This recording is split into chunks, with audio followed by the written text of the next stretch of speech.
Welcome to Everyday Martial Artist, a weekly podcast where you'll join me, Brian Doucette, as I interview a different martial artist each episode and hear their story. Some guests you may have heard of, and some you probably haven't. Be sure to subscribe where all your favorite podcasts are available. Also visit our website at everydaymartialartist.com. If you're listening for a specific interview, I sure hope you'll stay and check out the other episodes.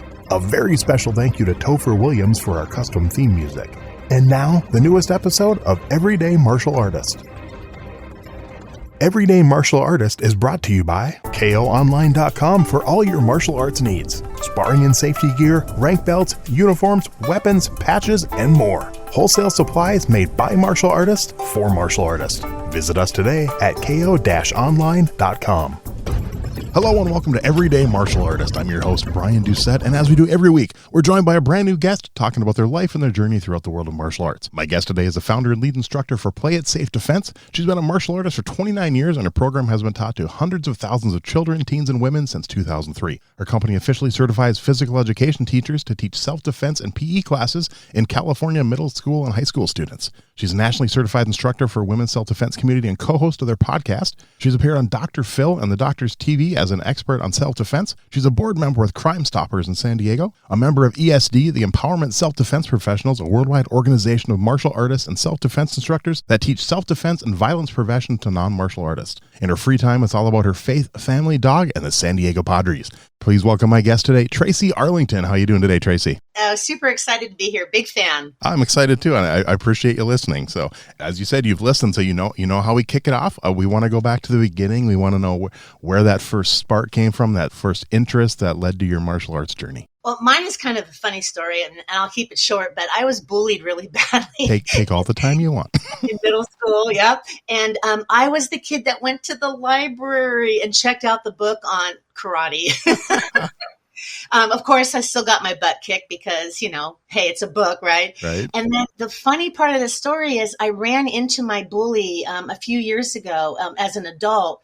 And she was the nicest person, and she apologized to me for picking on me. And I said, no, really, you motivated me to get into the martial arts. I'm a black belt. And she said, oh my gosh, I'm a black belt too. And what do you think I said? I go, oh crap, you can still kick my butt. She was on that show, American Gladiator. So you can imagine what she looked like. Really? Yeah. Which one? She was a competitor or one of the members? I didn't know, but it was the very first, what was it, back in the 80s, I think? When like 89 or 90, I think it launched. Yeah. I actually have a few of the original American Gladiators that are going to be future guests on the show. I can't talk about right now, but in the next like month or so, I'll be interviewing at least two of them. So. Oh, that's awesome. Hopefully one of them wasn't your bully. So. She's a nice person now. Yeah, that's good. Oh, that's good. So then it started with a book. So then what led to your first actual instruction? My son. So anyhow, my son got in trouble at school for being a Power Ranger when he was 4. And so my husband said, well, let's put him in the martial arts. And I'm like, what? We're going to put him in karate? And he's karate chopping kids at school. And sure enough, we call, the martial arts baby boot camp. And it just changed Matt's life. And then about a year later, I came into it, and I was just obsessed. And then I really leaned more towards the self-defense aspect. I wanted to know like real life, street defense, rape defense, that type of thing. And so Matt ended up testing for his black belt a year before me. And now he helps me run the company. Wow. So then did they like my instructor every now and then, like I think once a year they'll do for the kids, bring your parents to class day. Was it something like that? Or you just decided you want to give it a shot? Yeah, it was that. And then, my sensei actually said to me, have you thought about being in the martial arts? You seem like a martial artist, he just really kind of pumped me up. And I, at the time, I had a job that wasn't super safe. So yeah, I was all about learning, but really, honestly, it was more of the mom-son thing because my husband, they had the baseball in common. And so I just wanted something that I could do with my son. And then my younger son, he got into it as well. In fact, they called him Dojo Baby. Nice. I was pregnant. I tested for brown belt and I was 6 months pregnant with him. Wow. Okay. That's kind of crazy. So first of all, what was that first style? And then what are some things you remember about, your first few classes and stuff? Oh, right. Well, we, our school, it's Taekwondo, but it's really mixed martial arts. Mm-hmm. And so we just have that combination. Well, first of all, my sensei, I call him my Mr. Miyagi. I mean, this man, he's like God to me, almost. Nice. I love him. It's and he has his black belt in Taekwondo, brown belt in Judo, and then now he's working on his black belt in Jiu-Jitsu. Okay. So we have that real mixed martial arts combination. But our Taekwondo, we do Paul gaze. Ah, we do too. Nice. Yeah. So we're not, I guess, the traditional Korean. Yeah. But there's definitely a mixed blend. But I was hooked. Anything that I could hit and kick and just feel empowered was almost addicting. Wow. Yeah, no. So which is your favorite Paul? I'm not a huge fan of the forms, but which is your favorite Paul Gay? I think the one that looks the coolest is choreo. Okay. So, yeah, I was never a fan of choreo. I like Paul Gay Chilchung. I was never a fan of choreo. Oh yeah. But you honestly, Brian, I'm just gonna be totally transparent. If you asked me to do any Paul Gay right now, I couldn't remember. I could do Kicho and Paul Gay 1, I think, because I'm just immersed in the self-defense world. Yeah, I'd have to give it a little bit. I could probably pull off one of the first 2 Paul Gays right now, but I also 10 feet away from me have my notebook, and I within 5 minutes I could be doing it probably. Probably not well, but I could be doing it. Thank goodness for muscle memory. Yes, I know, it's amazing. It's I've talked to people who were students years ago, and like, oh, I'd love to come back, but I forgot everything. I'm like, trust me, it'll come back. I'm like, no, and I'll sometimes bring them to the gym on a weekend, and we'll start going over stuff, and they're like, wow, I can't believe I remember that. It's like, it's been 15 years. I'm like, yeah, it does stick in your head. I think kind of it's a little bit ego thing, because if I go back as a black belt and I don't know my Paul Gays, then you feel like a weenie. I know. My instructor sometimes, like if I've been out for a while with an injury or something, I'll call him and be like, hey, I'm going to come to class tonight, sir. And he goes, I go, what do you want me to work on? He goes, well, work on the orange belt technique. I'll have you help the orange belts. And I'll get there, I'll go over my notes, get ready for orange belt. And during class, like, Mr. Brian, go help the green belts. I'm like, seriously? Like, don't do that. Oh my gosh. Yeah. And he just smiles. Yeah, exactly. 100%. When I go in for testing, I always say, Sensei, please just let me test the little kids, because I don't want to test the big kids. There's those handful of techniques that I'll never, ever, ever, ever forget. And then there's the ones that I need to brush up on my notes and stuff. But I mean, I got a friend of mine who I trained with, a good friend of mine I've talked about a few times in the podcast, my friend Damien. We worked out together a lot in the 90s, and he kind of quit. But I remember like 2 years ago, I called him up one time, and I'm like, hey, what are the odds? You remember this specific technique on this part? Do you turn left or right? And he's like, why would I? I'm like, no, seriously. He's like, come on, man. And I'm like, no, what? And he's like, you turn left.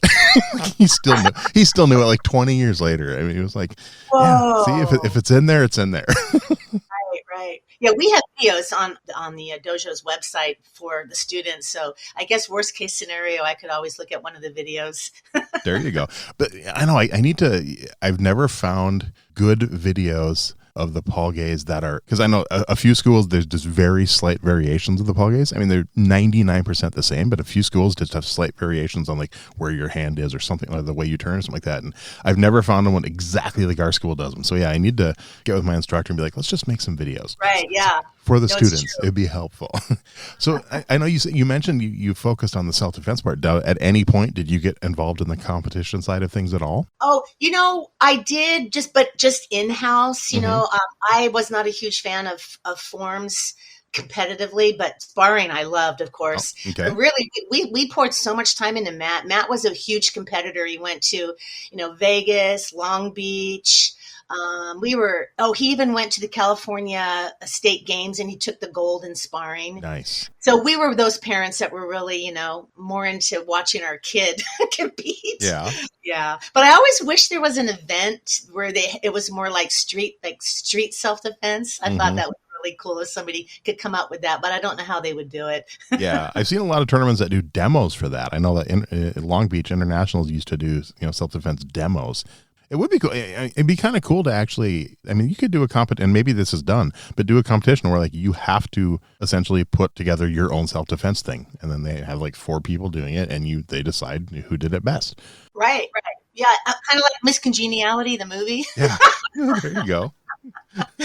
Right, yeah, but our school is very much into competition. Our demo team just won the ISKA, the U.S. Open World Championship. So our Nice. team is the world champions, yeah, and that's run by Sensei Will Jackson. But my sensei, who I've been with, Sensei Kikuchi, he actually opened the school in '86, Oh, so he's wow. been around a long time. And like I said, his background is amazing. He even does Muay Thai, Hmm. Jeet Kune Do, Wushu, Aikido, Kaji Kempo, Nice. and he brings in a lot of the Wushu. He brings in a lot of other senseis to come and lecture us. And on our black belt tests, we have an oral part where we have to know each art. We have to know something about each art, and then public speaking is a big part of our dojo too. Hmm. Yeah. So now you mentioned that now. So you're talking like all the arts. So like part of the judo, part of the you have to answer questions about each of those styles. Right. Wow. Where they originated from, what they're about. Uh-huh. Yeah, Okay. it's a brutal, our black belt tests. And you know what? That's what I love listening about your podcast is everybody's black belt tests are different, Yep. but ours is brutal. I mean, I'm not, let's just say no challenging. Hmm. It's 3 days and a lot of it, there's an oral part, even written. We even have to write essays, Hmm. but the physical part, we have to run 5 miles in a certain amount of time, depending Wow. on your age. And then it's a whole day of just, nothing but sprinting and pull ups and push ups to the point of where you think you're going to die. Yeah. And the day of forms, and then there's a day of orals, and then there's the fourth day. That's a full day of sparring and self defense. And we use the padded suit, guys, with the Okay. protective gear on. Yeah. So we simulate attacks with these guys. Turn the lights off, make it dark. Hmm. Yeah, the oral test was always my least favorite part because Oh, I hated school as a kid, so I hated doing homework and learning that stuff. And yeah, I had to like memorize what each part of the Korean flag meant and had to know all the terminology in Korean and stuff. And yeah, oh. I that was my least favorite part of the test. You would ace it now. People would come to you for coaching. No, even now, I'm not a fan. I mean, the physical stuff is the hardest part, but my least favorite is the oral part. Yeah, So, yeah, so yeah, it's just maybe it was harder to memorize stuff in my old age. Who knows? I know. Me too. Nice. At what belt level did you start getting involved in the teaching part of it? Okay, well, that's, you can't even test for black belt until you've checked off a lot of community service. Nice. So, yeah, our whole mission statement, this is what I love about our dojo, is that, we're committed to making a difference in the world. Part of our student creed is I'm using my martial arts to inspire a kind and compassionate world. And so we're really into teaching and giving back. So Sensei he just asked me, what do you want to do? Do you want to teach martial arts, or do you want to teach self-defense? And I said, oh, it's all about self-defense. And so he sent me out into the community to do women. And this was the major fork in the road for me because when I was teaching women's self-defense classes, I was teaching Taekwondo moves. Hmm. And I could tell by the looks on their faces when my students would leave that they're like, oh, I'm never going to remember this, right? Yep. Yeah. And so that's when I just got the bug. I thought, no, there's got to be an easier system for these women and children that are coming in for, the one session self-defense class. And so after black belt, that's when I met my other mentor, Brad Parker. He's the one that started the women's self-defense community, along with Steve Cardian. I don't know if you know him as well, but so what they did was I was certified with them, and they teach large motor skill self-defense versus fine motor skill. And that's when the bells and the whistles went off, because I realized that in an intense situation, I'm not going to be doing a combination of 10 moves, flip the guy over and do an axe kick and it's over, right? Right. Yeah. So they're both jujitsu guys. So they taught more like, if you can't get that strike in and go, then you need to go to the ground. For women, our strongest weapons are our legs, and blow out the knee, blow out the groin. The guy bends over to punch you, kick him in the throat. So when I came back and after the certification, my sensei kind of looked at me and said, they're teaching you to go to the ground because you know that so many martial artists are like, never go to the ground, grasshopper. Yep. And I'm thinking, well, wait a minute. It's different for women and children, especially if they don't know martial arts, right? Right. But you go to the ground, and my company motto, or actually, you might have noticed, our company mascot is the Chihuahua, Mm-hmm. because they're so tiny and mighty and fierce. So, it's like, if you can't get that strike in and go to the ground, have a self-defense temper tantrum, and go Chihuahua crazy. And it all made sense. It combining the jujitsu and the taekwondo. Wow. Now, now you got involved with women's self-defense community. How long was it? And then what was it that made you decide to start your own company? Yeah. So what happened was, I got certified, I came back, and then Sensei had gone to, the big Vegas show they have every year for the martial arts convention. Mm-hmm. Yep. Yeah. So he came back with this course, and he said, hey, Tracie, how about this is a course for children. It's for kids that don't really want to be in the martial arts, but their parents want them to learn a self-defense class. And then hopefully the idea was, once you get them in your dojo, then they get excited and they want to sign up, right? Mm-hmm. So this was huge. We started the class, and there were things that I didn't really like about it, and there were things I loved about the curriculum. And then I got on with the Girl Scouts. And in fact, to this date, I've taught over 200,000 Girl Scouts. Wow. Yeah. And the Girl Scouts were starting to show me what they really wanted to learn. It was more like, yeah, we want to learn abduction defense. But it was, what about 90% of the time, it's someone that we know. So we have a body safety component in there where we talk about, it might be somebody that you know and trust that wants to touch your body. And then a lot of my course is verbal defense. So it's learning how to de-escalate. It's learning how not only to deal with bullying, but for Girl Scouts, I have to teach them how to deal with the yo-yo friend, Mm-hmm. the friend that one day they're nice to me and the next day they're not. So I put this whole course together, changed the name, and then this is what we found out. People didn't want to come to the dojo because Saturdays seemed to be the day where everyone was playing sports. What they want is for me or for us to go to them. And that is how Play It Safe started, because now I travel. My whole business is a mobile business. So I go to the troop meetings, or I go to the corporate training, or I go to a women's event, or a lot of people book me privately at their home, and then they pull together a group of kids or women. And so that's really our whole business model, is that we're a mobile business. How far do you travel? Well, I just travel in San Diego County, but we do travel outside the county, if there's a travel fee. I have a couple of licensees, and we're trying to expand that program, but I do have people teaching in other states.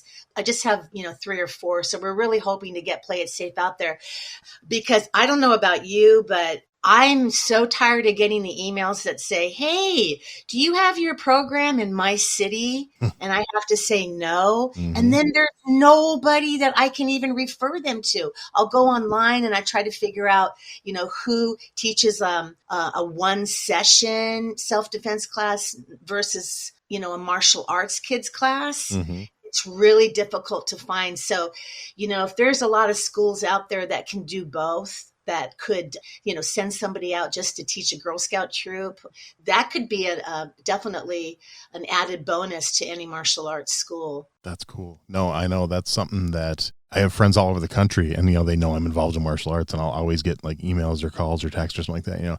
Hey, I'm in this town. Find me a good school.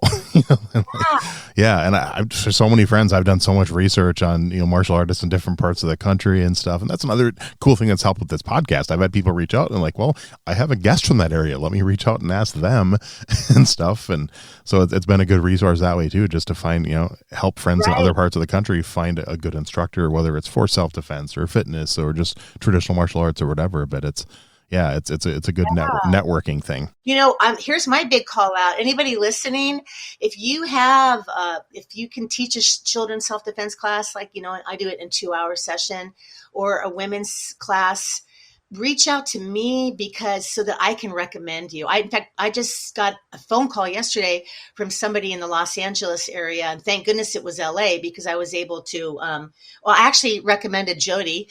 Oh, nice. And I also recommended somebody else that I know, but sometimes it's cities that, I don't know anybody in. So I'd love to start building a list of people to recommend.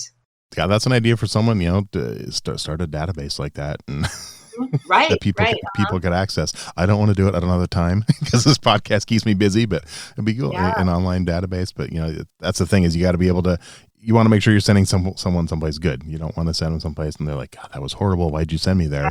So Yeah. you got to be. And careful. I don't want to just go online and look at the schools. Exactly. Yeah, right.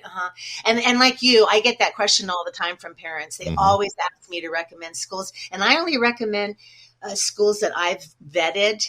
But then when they ask me, how do you pick a martial arts school? That's an easy answer. I always just tell them, does your child want to hit and strike, or do they want to grapple? And then find 3 to 5 schools in your area and just go and watch. Your child will tell you who looks fun. And it's not about the art. I always say that. Yeah. It's about the instructors. Yep. I know I've had many people, what style should I learn? And that's not what it's about. I mean, unless you it's different for an adult. If an adult wants to learn a specific style, that's different. But kids, it's, that's usually for a different reason. But 90% of the time, the style doesn't matter. It's about the instructor and the environment in the school, which is a good way to look at it. But can I say one thing though? Yeah. I really am a fan of mixed martial arts, and I'll tell you why. And I hope this doesn't offend anybody.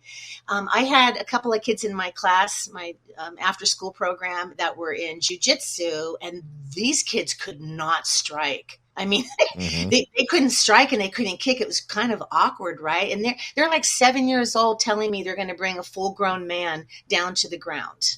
And I love jujitsu, so don't get me wrong, right? But then I've had other kids that can kick and strike, but would not even know what to do if they were on the ground. Yeah. So it's just so important to know both. I know when I took a keto in college, my instructor was so happy that I had other martial arts trainings. Oh, so you really know how to kick and punch? We can use that.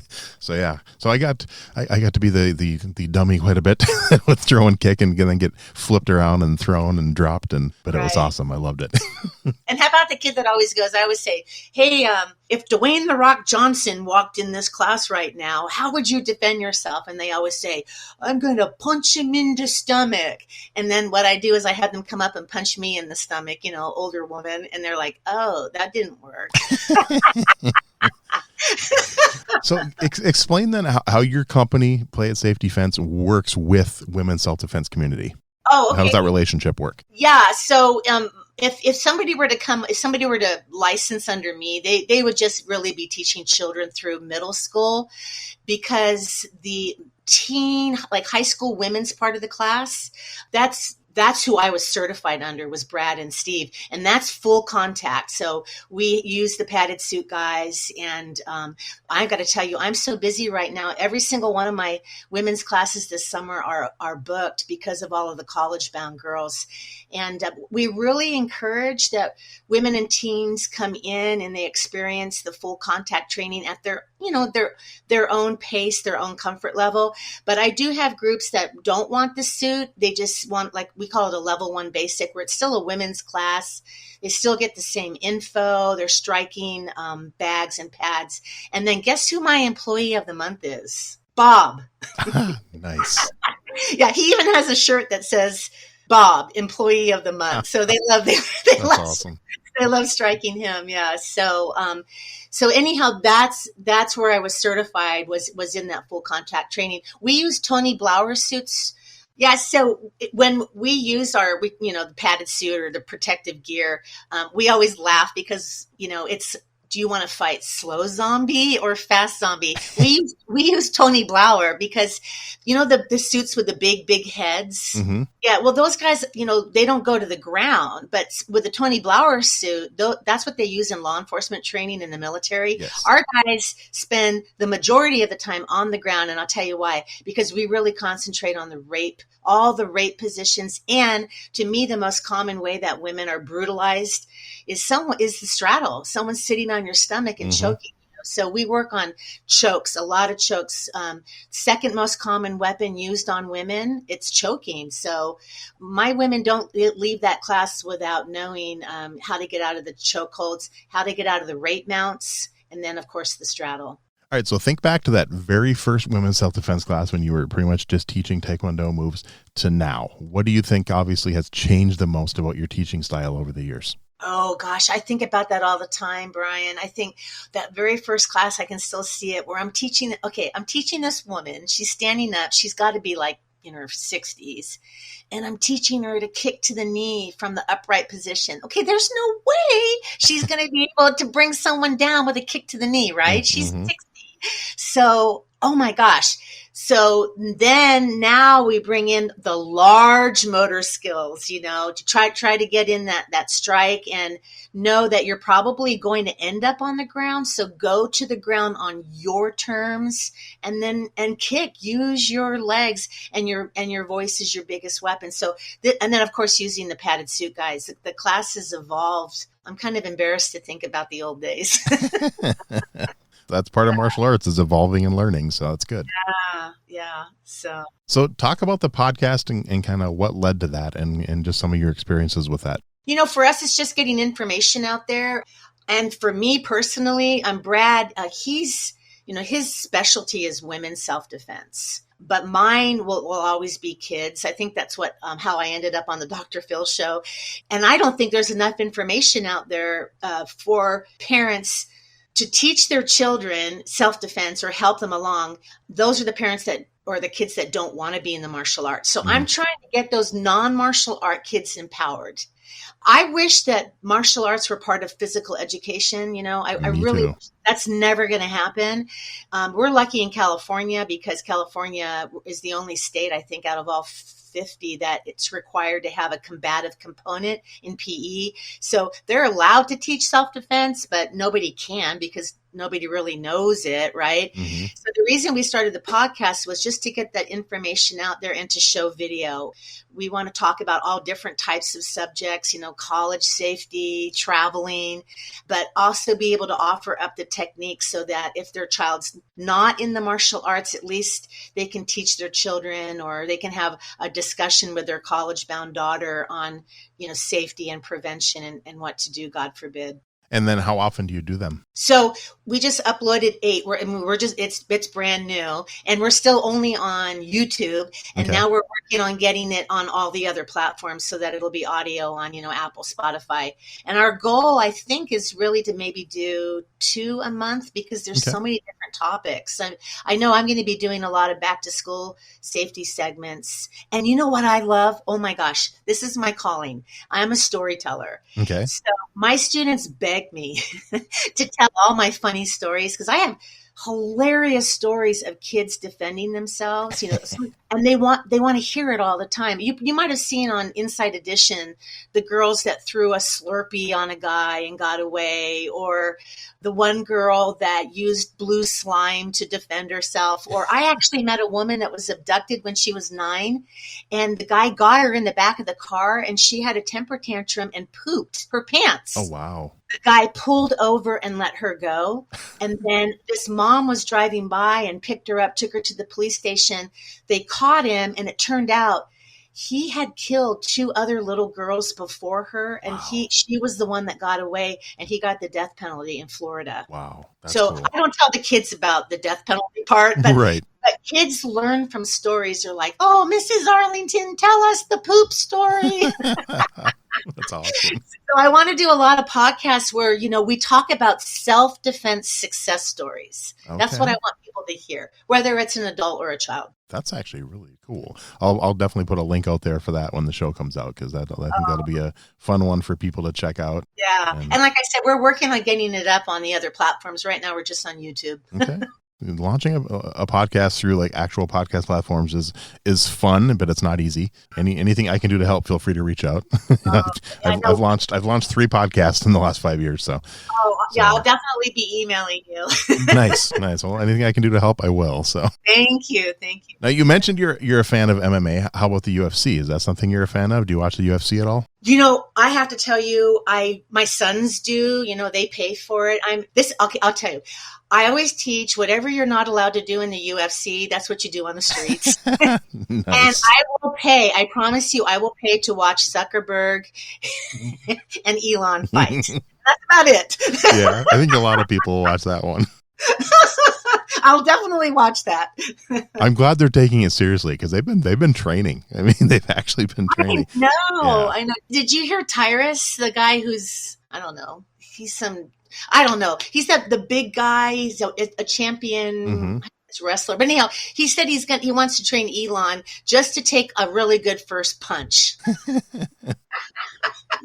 I thought that was hilarious. That's funny. Well, I know Elon actually trained in martial arts for a long time when he was younger. So did he? Yeah. He trained in Kyokushin. No so I mean, way. he trained in, I don't remember how long and like what belt level he got to, but he did train in that when he was younger. Oh, that is so cool. Yeah, I'm going to watch that. Yeah, I don't know if Zuckerberg ever had any experience in that or not.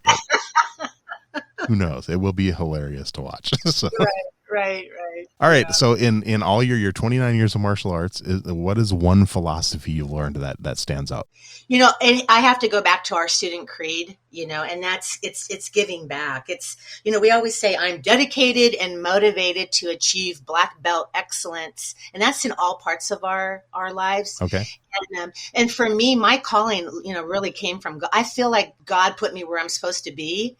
There's just too many things that lined up. And so taking that and giving back to the community, I got to tell you, anyone that's listening, if you haven't seen the movie Sound of Freedom, you've got to see it.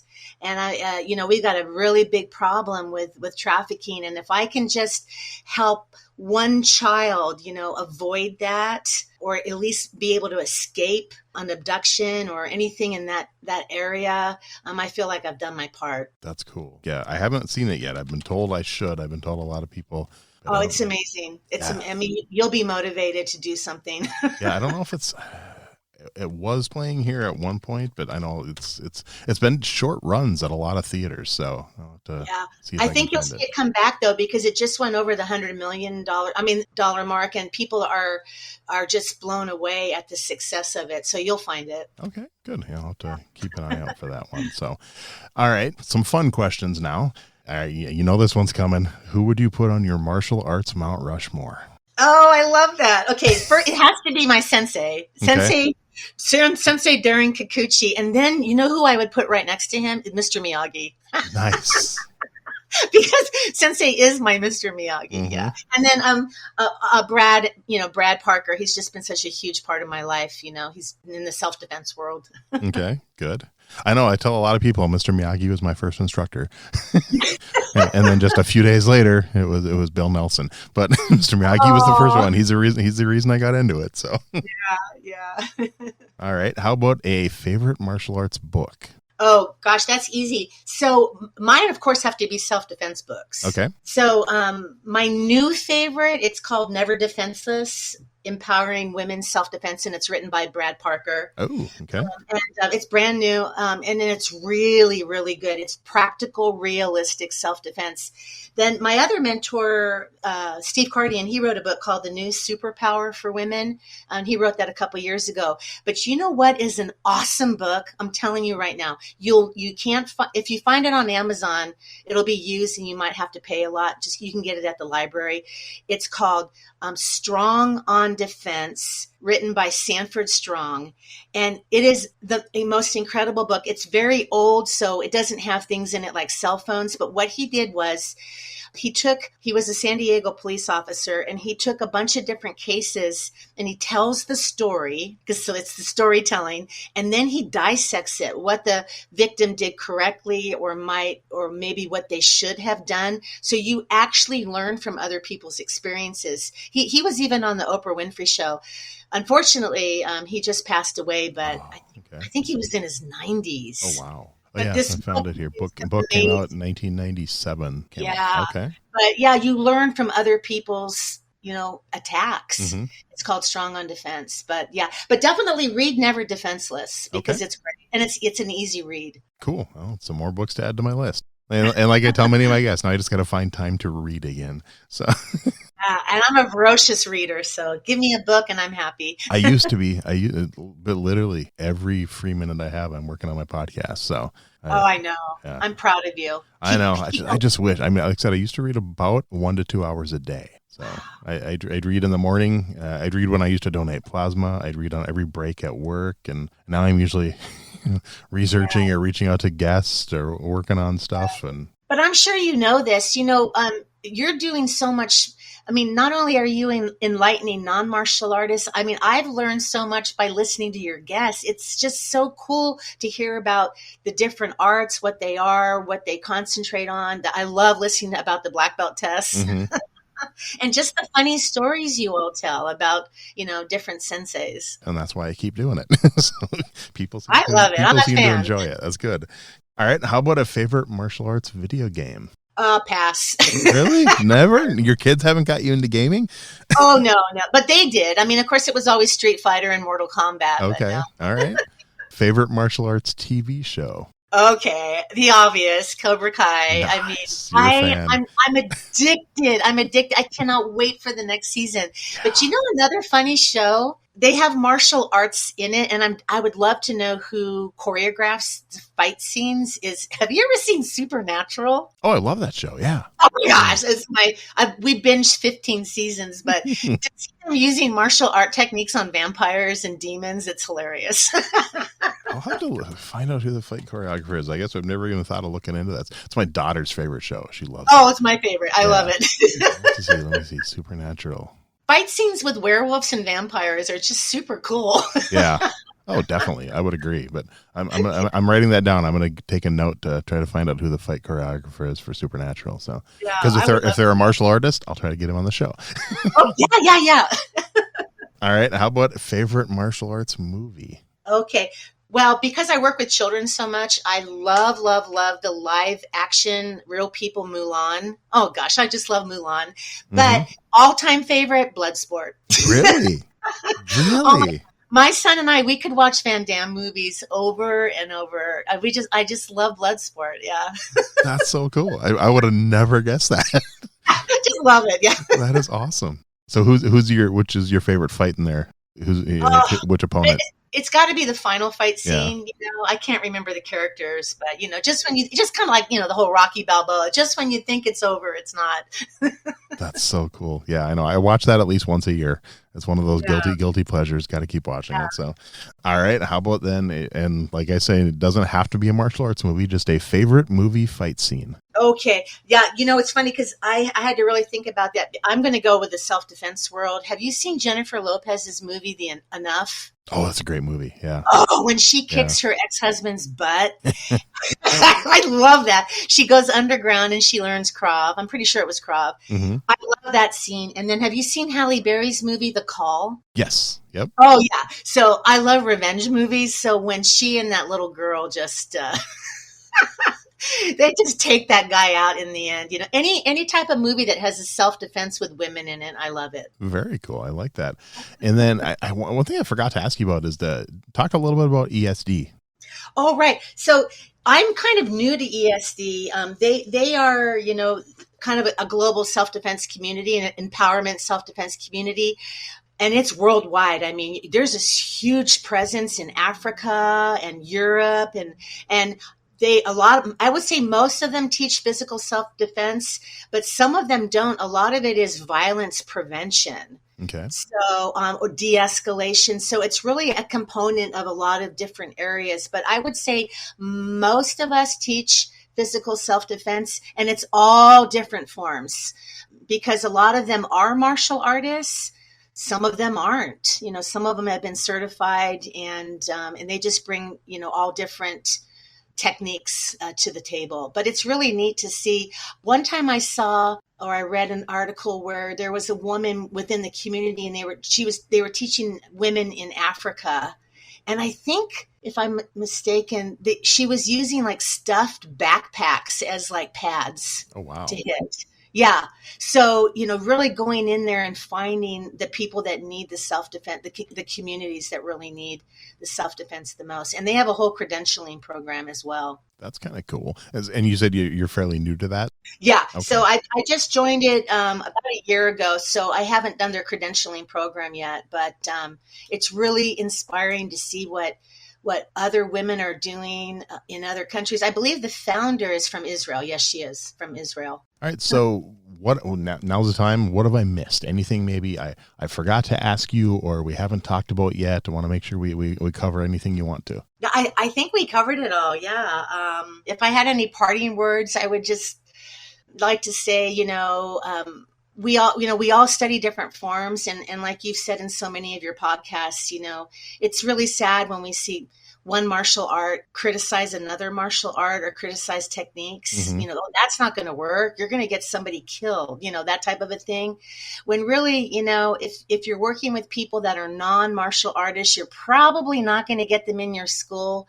Then really we just need to look at, what works best. Using those large motor skills, using your voice to attract attention, and instilling confidence. I always tell my students, confidence is your chihuahua confidence is your secret weapon, and then really encouraging any martial arts school to reach out into the community and maybe start teaching those kids and women that might not want to sign up for a martial art. Maybe they will, I don't know, but maybe they won't, and try to branch out and hit like the Girl Scouts and the Boy Scouts. And maybe you might even have an instructor that, that's their whole job, is just to go out and teach these groups and just really empower our community with safety, but prevention, and then self-defense techniques. So that's why our whole licensee program started. It's just trying to reach the masses. I love it. That's great. Well, Tracie, I got to say thank you. This has been a blast, and I can't wait to start listening to the podcast and hopefully you keep it going and keep releasing fun episodes. And I definitely want to tune in to hear some of the funny stories too. Yeah, I'll let you know when the poop story's up. That'll be a good one to hear. Right. And I love speaking with you. And do know that you have a new fan, and I'll be tuning in every week. I truly appreciate that. I appreciate the support, and it's been a blast talking. Okay, yeah. Well, you take care, and I look forward to speaking with you again. All right, have a good one. You too.